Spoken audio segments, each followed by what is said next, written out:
हाँ जी तो welcome back असन लाइव टीवी ते मित्रों की हाल चाल है ठीक ठाक हो।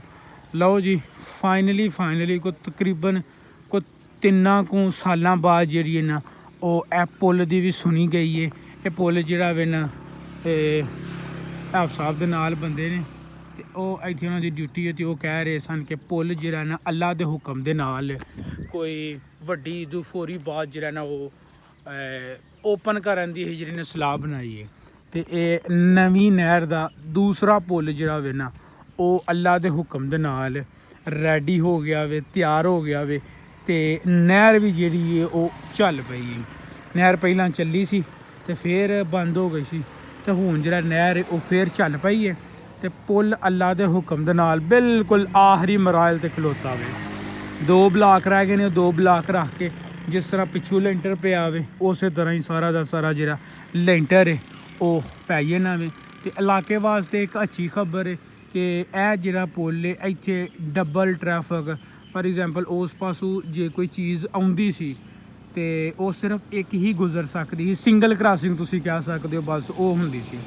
तो यह पुल जिहड़ा वे वड्डा पुल है, इहदी वजह तो काफ़ी ज़्यादा आसानियां पैदा हो जाएंगियां।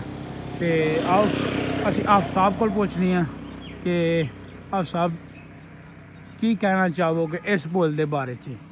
बहुत अच्छी गल है जी, सानू इसकी जरूरत भी ही। इधरों उधरों कोई ट्रैफिक आई जाती खास तौर पर बस, तो उधरों ही बस आई जाती तो असं वेखिया लड़ाई हो जाती, नहीं तू पिछे कर दे नहीं तू कर।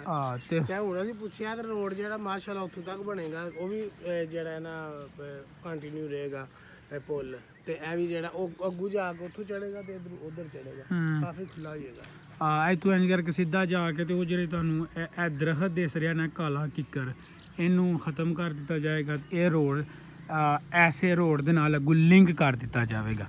नहर चल पई है तो अल्लाह खैर रखी। वड्डी ईदों बाद कह रहे हैं कि साडा टारगेट है कि वड्डी ईदों फौरी बाद जो ना पुल नू चालू किया जाए।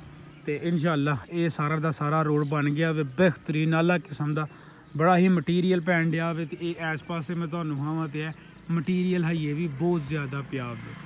तो अल्लाह पाक खैरो आफियत दे नाल सारे दे सारे काम हो जान। तो तुसीं असन लाइव टीवी नू सबसक्राइब कर लवो। तो मिलने तुहानू नवें व्लॉग दे विच, रब राखा।